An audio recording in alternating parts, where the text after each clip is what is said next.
কোনো এক সময় এক রাজ্যের পশ্চিম প্রান্তে চোর নগরী নামে একটি গ্রাম ছিল। এই গ্রামের বেশিরভাগ লোকই চুরি করে তাদের জীবিকা নির্বাহ করত। ওই গ্রামে বীরেশ্বর নামে একজন লোক ছিল। সে ছিল চুরিবিদ্যায় বিশেষ পারদর্শী, আর গ্রামের আর সকল চোরদের থেকে সে অনেক বেশি বুদ্ধিমান। বলতে গেলে বীরেশ্বরই ছিল গ্রামের মধ্যে শ্রেষ্ঠ চোর। একদিন বীরেশ্বর যখন তার বাড়ির বাইরে দাঁড়িয়েছিল, তখন দাদা, আমি একটা বিশেষ প্রয়োজনে আপনার কাছে এসেছি। আপনি হলেন অনেক বুদ্ধিমান আর যথেষ্ট দক্ষ। গ্রামের শ্রেষ্ঠ চোর আপনি, কিন্তু আমি চুরিবিদ্যায় খুব একটা দক্ষ নই, যার ফলে আমি মাঝে মধ্যে ধরা পড়ে যাই। আর চুরি করতে গিয়ে ধরা পড়ে আমি লোকের হাতে অনেক মারধর খেয়েছি। তাই আমি সিদ্ধান্ত নিয়েছি আপনার কাছে আমি শিক্ষা নেব। আপনার কাছে থেকে আমি চুরিবিদ্যা শিখতে চাই। দয়া করে আমাকে ফেরাবেন না আপনি। রমাকান্ত, চুরিবিদ্যা হলো একটা শিল্প, আর একে রপ্ত করা অতটা সহজ নয়। যথেষ্ট বুদ্ধি আর কৌশলের প্রয়োজন পড়ে। যাই হোক দাদা, আমি আপনার কাছে থেকে চুরিবিদ্যায় পারদর্শী হতে চাই, তবেই আমার বাবার স্বপ্ন পূরণ হবে।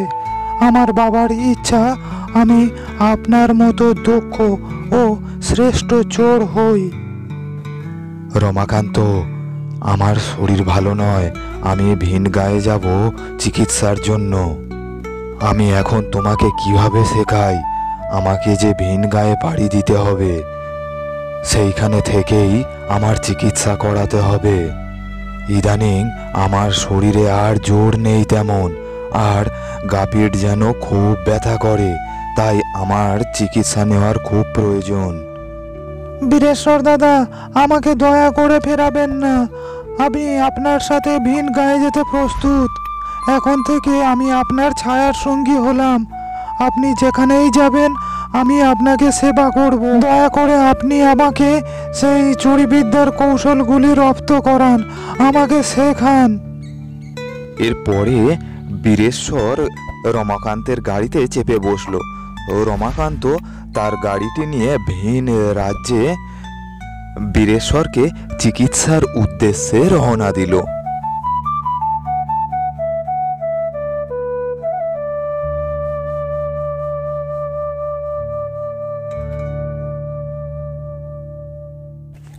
মহাশয়, আমার শরীরটা ভীষণ দুর্বল, গায়ে আগের মতো আর শক্তি নেই, আর গাপিট আমার খুব ব্যথা। হ্যাঁ, সে তো বুঝলাম, এটা অনেক দিনের পুরনো রোগ। ঠিক আছে, চিন্তার কিছু নেই, আমি ওষুধ দিচ্ছি, আশা করছি সেরে যাবে। তুমি আমার দেওয়া ওষুধগুলি নিয়ম মাফিক খাও, আর 1 সপ্তাহ পরে আমার কাছে আবার এসে দেখিয়ে যাবে। আশা করছি আমার এই ওষুধে তোমার সমস্ত যন্ত্রণা লাঘব হবে। বীরেশ্বর সাধু মহারাজের কাছ থেকে ওষুধ নিয়ে বাসাতে ফিরল। ভিন রাজ্যে তারা একটি বাসা ভাড়ায় নিয়েছিল। সাধু মহারাজের ওষুধ খাবার কয়েকদিন পরে, রমাকান্ত, সাধু মহারাজের ওষুধ তো ভীষণ কাজের। আমার শরীরের দুর্বলতা অনেকটাই কমে গেছে, আর নেই বলতে গেলে চলে। শুধু গায়ে পিঠে একটু ব্যথা রয়েছে, আর উনি তো আমাকে বলেছেন 1 সপ্তাহ পরে আবার যেতে। তাহলে সেই 1 সপ্তাহ পরে আবার গেলে যে ওষুধ দেবেন তাতে নিশ্চয়ই গায়ে পিঠের ব্যথা একেবারে কমে যাবে। 1 সপ্তাহ পরে বীরেশ্বর আবার গেলেন ওষুধ আনতে সেই সাধু মহারাজের কাছে, কিন্তু গিয়ে দেখলো যে সাধু মহারাজ সেখানে নেই, সেখানে অন্য একজন রয়েছে। আগে আপনি কাকে খুঁজছেন? আগে আমি সাধু মহারাজের কাছে এসেছি, উনি আমাকে ওষুধ দিয়েছিলেন, তাতে আমি বেশ সুস্থ বোধ করছি, আর বলেছিলেন 1 সপ্তাহ পরে আবার ফিরে আসতে। আগে উনি তো গত দুদিন আগে মারা গিয়েছেন, তবে চিন্তার কিছু নেই। উনি ওনার সমস্ত শিক্ষা আর এই হাসপাতাল দায়িত্ব আমাকে দিয়ে গেছেন। আপনার কি সমস্যা বলুন, আমি আপনার ওষুধ দেওয়ার ব্যবস্থা করছি। সে কি, সাধু মহারাজ মারা গিয়েছেন? এ তো খুবই দুঃখের বিষয়। এরপরে বীরেশ্বর তার সমস্ত অসুবিধার কথা সেই ব্যক্তিকে জানালেন। সেই ব্যক্তি তাকে ওষুধ দিলেন। ওষুধ নিয়ে বীরেশ্বর আর রমাকান্ত বাসার দিকে ফিরছিল। এমন সময় তারা দেখল গ্রামের মাঝখানে একজন ব্যক্তিকে গাছে বেঁধে কিছু লোক তাকে মারধর করছে। এই দেখে বীরেশ্বর রমাকান্তকে বলল, রমাকান্ত, গিয়ে দেখে এসো তো ওই ব্যক্তিকে ওরা মারছে কেন এইভাবে গ্রামের মাঝে। আরে দাদা, এখানে কি হয়েছে? সবাই মিলে ওই ব্যক্তিকে বেঁধে মারছে কেন? আরে আপনি কে? আপনাকে তো কখনো এ গ্রামে আগে দেখিনি। আপনি কোথা থেকে আসছেন? ওই ব্যক্তির কথা শুনে রমাকান্ত ভয় পেয়ে গেল, আর পাছে মুখ ফসকে কিছু বেরিয়ে যায়, তাই সে ওই ব্যক্তির কথায় কোনো উত্তর না দিয়ে সোজা সে তার গাড়িতে চলে এলো। তবে পাশের লোকেদের কথাবার্তায় সে বুঝে গিয়েছিল যে লোকটি হলো চোর। চুরি করতে গিয়ে গ্রামে ধরা পড়েছে, তাই গ্রামের সবাই মিলে তাকে মারধর করছে। এই ঘটনা বীরেশ্বর এবং রমাকান্তকে খুব প্রভাবিত করেছিল। বাড়িতে ফিরে বীরেশ্বর ভাবল, সাধু মহারাজ তার দক্ষতা, জ্ঞান পরবর্তী প্রজন্মকে বইয়ের আকারে আর শিক্ষার মাধ্যমে দান করে গেছেন। আর আমি যদি আমার চুরিবিদ্যা বইয়ের মাধ্যমে পরবর্তী প্রজন্মকে দান করে যাই, তাহলে সমাজের উপকার হবে, পরবর্তী প্রজন্মের কাজে লাগবে, তাদের উপকার হবে। এমনই চিন্তাভাবনা করে বীরেশ্বর একটি বই লিখলেন।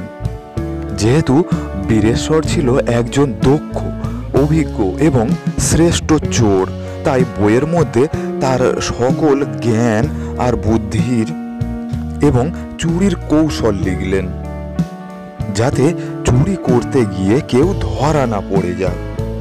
এই বইটি বীরেশ্বর রমাকান্তকে দিল। কিছুদিনের মধ্যে রমাকান্ত সেই বইটি রপ্ত করে ফেলল এবং চুরিবিদ্যায় বেশ পারদর্শী হয়ে উঠল। বীরেশ্বর দাদা, আমি তো চুরিবিদ্যায় এখন বিশেষ পারদর্শী হয়ে গেছি আর বেশ দক্ষ। তাই এখন আমি আপনার কাছ থেকে বিদায় চাইছি। আমি এখন বাড়ির দিকে রওনা দেব।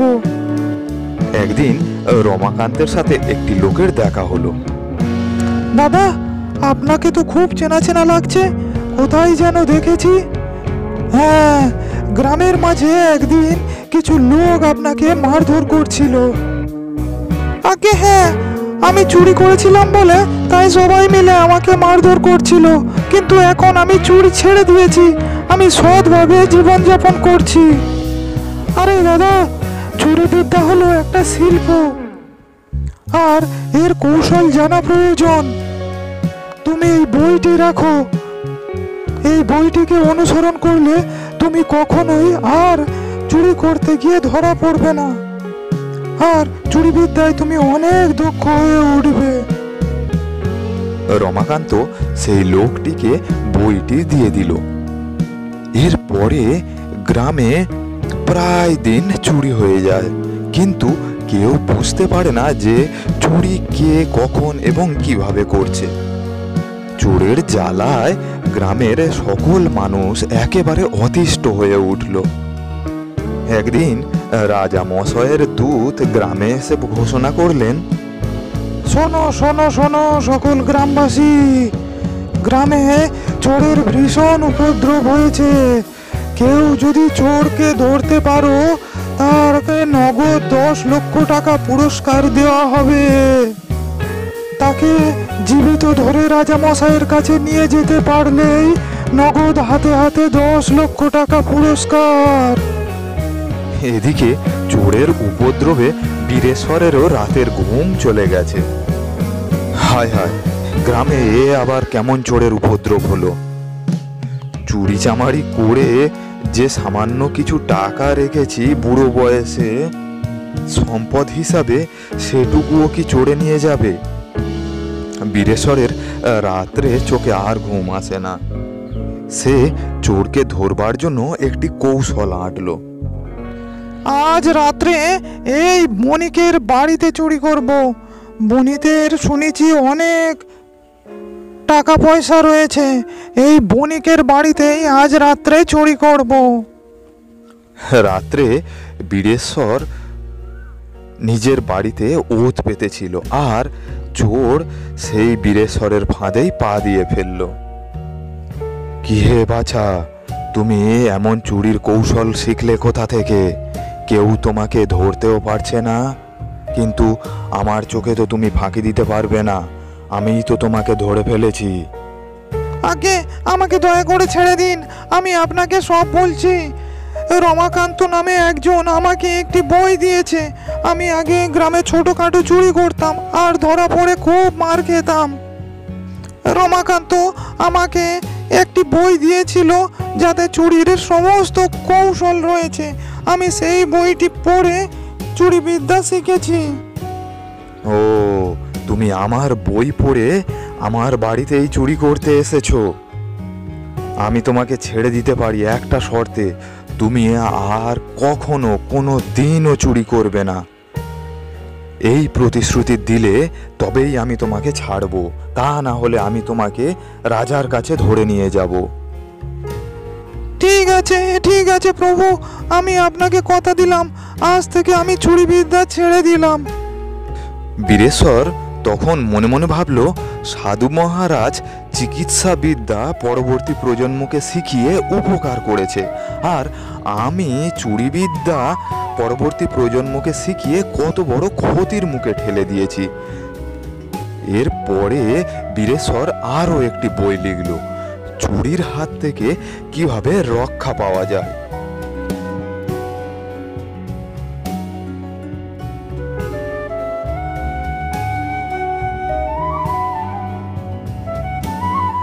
এরপরে তারা সবাই মিলে চুরি বিদ্যা ছেড়ে দিল এবং গ্রামে ব্যবসা করে সৎভাবে নিজেদের জীবন কাটাতে লাগলো।